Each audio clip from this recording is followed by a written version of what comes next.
চলতি মৌসুমে নেত্রকোনায় প্রায় ১,৮৫,০০০ হেক্টর জমিতে বোরো ধানের আবাদ হয়েছে, যেখানে ইউরিয়া, টিএসপি, ডিএপি ও এমওপি মিলিয়ে ৭৪,০৪৫ মেট্রিক টন সারের চাহিদা রয়েছে।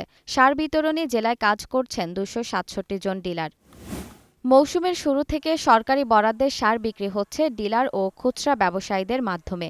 বোরো মৌসুমে চাহিদা বেশি থাকার সুযোগে কিছু বিক্রেতা কৃত্রিম সংকট তৈরি করে বেশি দামে সার বিক্রি করছে, এমন অভিযোগ কৃষকদের। ইউরিয়া কিনছি ৩০ টাকা কেজি।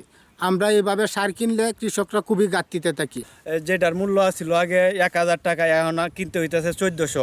১,০৫০ টাকা তোর আছেন বিআরডিসি ডিপি ওয়ান এই সার ১৫০০ টাকা বস্তা। সার বিষে এবং হালে সিকিউরিটি টাকা দেওয়ার পরে হিসাব করে দেখি মিলে না। তবে অভিযোগ অস্বীকার করেছেন সার ব্যবসায়ীরা।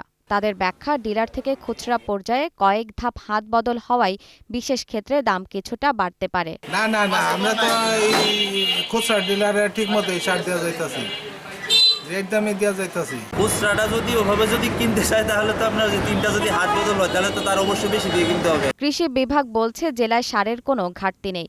কেউ বেশি দামে বিক্রি করলে তাদের বিরুদ্ধে ব্যবস্থা নেওয়া হবে। যেখানে ব্যত্যয় পাচ্ছে সেখানে কিন্তু আমাদের উপজেলা কৃষি অফিসার এবং উপজেলা প্রশাসনের আমরা কিন্তু তাদেরকে আইনে আওতায় আনছি এবং সেখানে আমরা পেনাল্টি করছি। হাওর, পাহাড় ও সমতল মিলিয়ে জেলায় এবার বোরো আবাদে সম্পৃক্ত হয়েছেন প্রায় ৪.৫ লাখ কৃষক। জেরিন জামান, গ্রিন নিউজ ডেস্ক।